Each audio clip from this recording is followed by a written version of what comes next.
خوشبو سے متعلقہ مسائل بھی ذہن میں رکھیں. خوشبو اگر لگ گئی تو ایک تو یہ ہے کہ وہ پورے عضو کو اس نے گھیرا ہے یا نہیں گھیرا.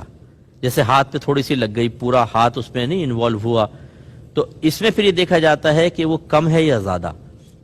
زیادہ کی علامت یہ ہے کہ لوگ کہیں بہت خوشبو آ رہی ہے آپ سے، تو لوگوں سے پوچھیں خوشبو آ رہی ہے، وہ کہیں ہاں بہت زیادہ خوشبو آ رہی ہے، دم لازم ہوگا. اگر کم ہے تو پھر نہیں.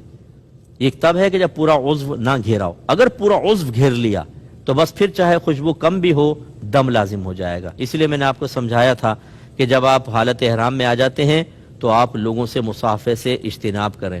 میں ایک دفعہ حالت احرام میں تھا، جدہ پہ اترا، ایک صاحب ملنے آ گئے. میں نے ان کو روکا کہ نہیں نہ ملے. مجھے دور سے ان کی خوشبو آ رہی تھی، انہوں نے کوئی سینٹ وغیرہ لگائی ہوئی تھی. وہ ناراض ہو گئے مجھ سے کہ جی مفتی صاحب نے تو دیکھیں مجھے گلے نہیں ملنے دیا. اب شرعی مسئلوں پہ عمل کریں تو یہ مسئلہ بھی ہوتا ہے، لیکن بہرحال ہمیں ناراضگی نہیں دیکھنی، شریعت پر عمل پیرا ہونا دیکھنا.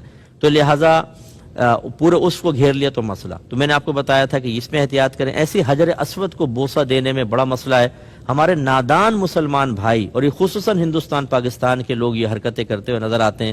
عطر لیں گے حجر اسود پر ڈال دیں گے، وہ سمجھتے ہیں کہ ہم نے خوشبودار کر دیا. بھائی حالت احرام میں جو ہونٹ رکھے گا، ہونٹ پورا ایک عضو ہے، اگر پورے ہونٹ پہ خوشبو لگ گئی دم لازم ہو جائے گا. کون سا آپ نے اچھا کام کیا، کون سا کمال کیا، اس میں ذرا احتیاط کیجیے.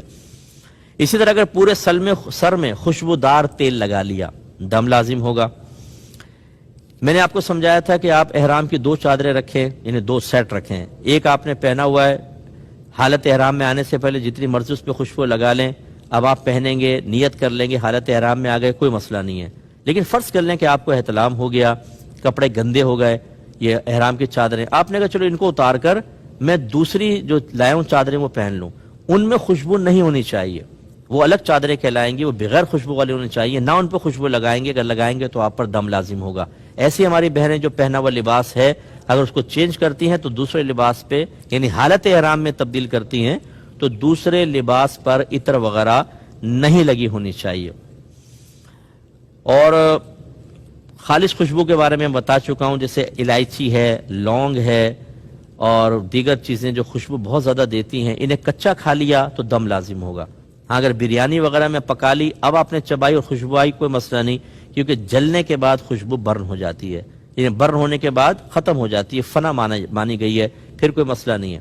اور جتنے ہمارے بھائی یہ خوشبودار پان کھانے کے عادی ہیں اور چھالیاں وغیرہ کے خودارہ، حالت احرام میں اجتناب کریں، اس میں دم ہونے کا اندیشہ اور خطرہ ہے.